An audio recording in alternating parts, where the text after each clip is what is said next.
président biélorusse a de nouveau pris position. On va l'entendre sur l'usage de la bombe atomique, une réponse au message que lui a lancé hier Emmanuel Macron, lui-même en visite officielle en Chine, vous le savez. On va écouter tout d'abord le chef de l'État, Emmanuel Macron.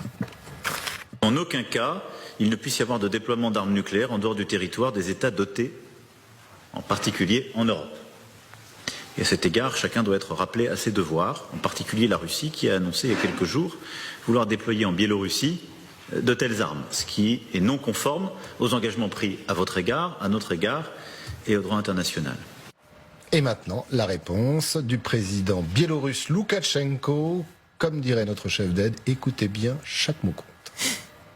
Vous serez peut-être surpris d'entendre cela, mais Emmanuel Macron vient de déclarer qu'aucun pays n'a le droit de déployer des armes nucléaires sur le territoire d'un autre pays. Il l'a dit lors d'une conférence de presse avec Xi Jinping. Je suis d'accord avec le président Macron.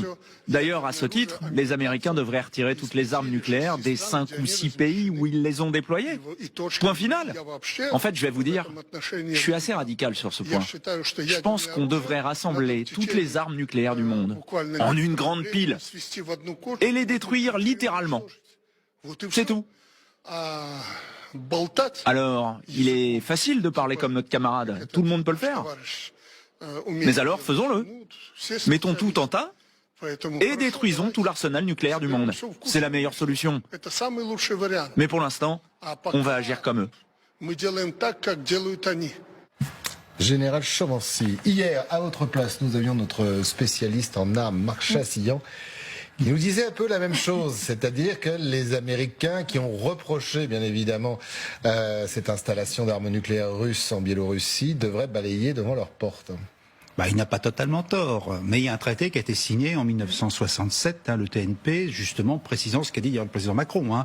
Tout le monde l'a signé. Bon, maintenant, il est certain qu'aujourd'hui, on s'aperçoit que cette guerre en Ukraine, le droit international, finalement, ne pèse pas grand-chose par rapport à la réalité de la guerre. Et que tout ce qui a pu être signé dans le passé, finalement, on s'assoit dessus bien. Et c'est vrai que quand on écoute Loukachenko, il n'a pas tort. Quand il y a quelques 200 armes nucléaires tactiques américaines dispersées dans 5 pays européens au titre de l'OTAN, à la limite, la logique voudrait qu'on ne les voit pas là. Donc ce qu'il fait là, c'est le traité de 1967 n'a pas d'intérêt. J'ai décidé, en changeant ma constitution, maintenant il y a 2 ans, d'autoriser ce déploiement des armes nucléaires.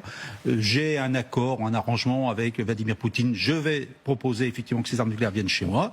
Maintenant, si vous voulez pas qu'elles y viennent, retirez toutes les armes nucléaires de l'OTAN, celles qui sont sur le territoire européen. Et à la limite, on a une certaine logique. Bon, maintenant, ça fait des années qu'on vit avec et personne n'a jamais rien dit jusqu'à présent. Il faut quand même pas l'oublier.